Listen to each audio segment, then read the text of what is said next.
Who cares? Out there, who cares? And some of you who know me will know that this is a little bit of revision, and it's just going to be the only slide today that you may have seen a version of before, because we look at those wonderful demographics, the people who are actually buying dentistry. And the first of them, God bless them, are the 25 to 35-year-olds, Dinkies, Sinbads and Lombards. You all know what that stands for, of course. Dinkies, double income, no kids. Sinbads, single income, no bloke, absolutely desperate. Show of hands on that. And finally, of course, Lombards. I have to say, not normally Birmingham, it's usually London and the South East. And that, of course, is loads of money, but a right dick. And they vanished from the marketplace in July 2008 because many of them were working for banks and financial institutions, and they got caught in the banking collapse. And so a lot of veneer clients vanished, and a lot of those high street walk-in super duper funky dental practices with a juice bar vanished because the 25 to 35s weren't in the market, but they're back.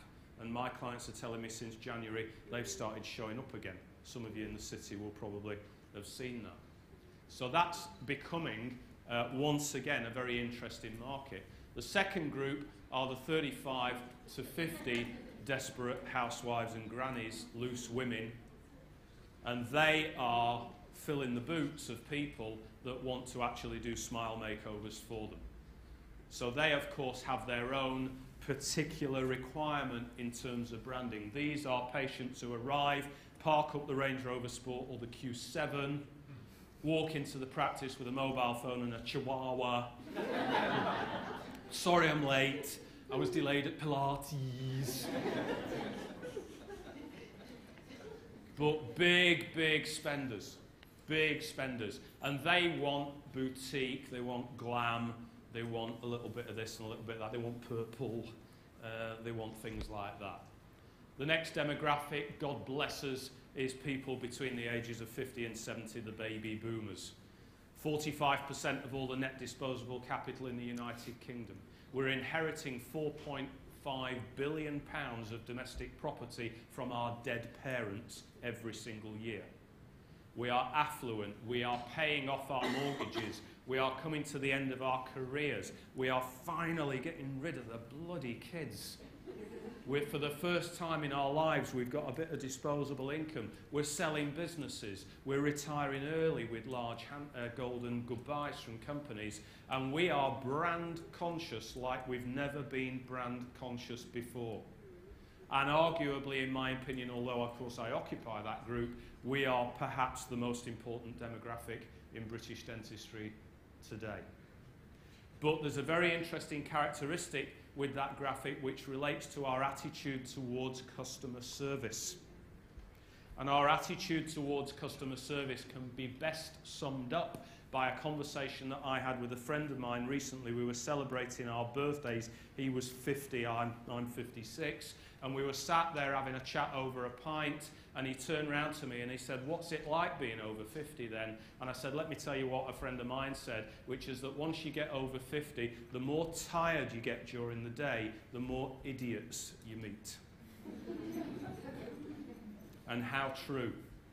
That if I walk into a hotel reception at 6 o'clock in the evening, and if I walk up to a girl, and if that girl hasn't got "no problem, leave it with me, I'll get it sorted" tattooed on her forehead, then I get very irritable very quickly, don't we?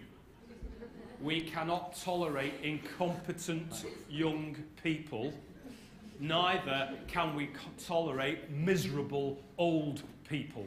Those are the two things we can't deal with. So when somebody says to me, "I don't know, I have to ask, I've not been here long," I go, "Idiot." And when somebody in my age group, lady, she walks in, she gives me that "oh, it's a man" look. I'll have to see if he's free. And I go, "Idiot." And so when I walk into customer service establishments that deliver that customer service, I turn around and walk out and I go out again. And I'll stand up and get out and walk out of restaurants and hotels and anywhere else, because I can. because I've got the money. So you've got to keep me happier than anybody else in Britain. Because I have got your wages in my wallet. And this is all a game to get my money out of my wallet into your wallet.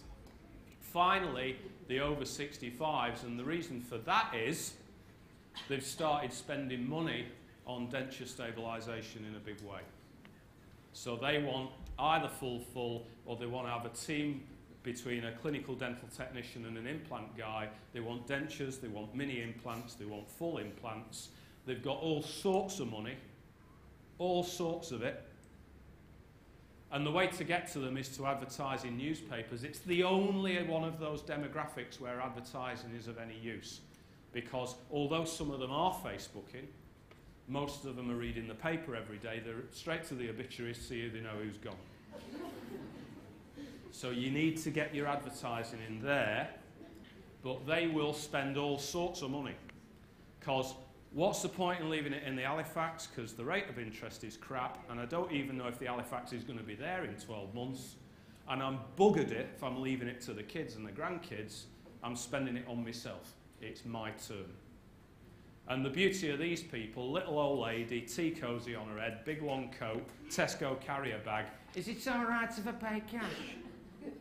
Isn't it? So remember, we replaced the word discount, and the word you're looking for is rebate. So we offer an early payment rebate. Because rebates are not the discount end of the high street.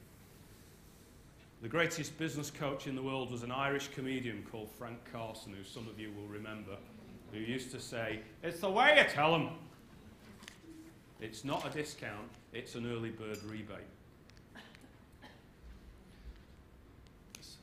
Finally, the gay market is absolutely brilliant because it's recession-proof, and because gays date, and because gays are massively, massively concerned with self-confidence and appearance.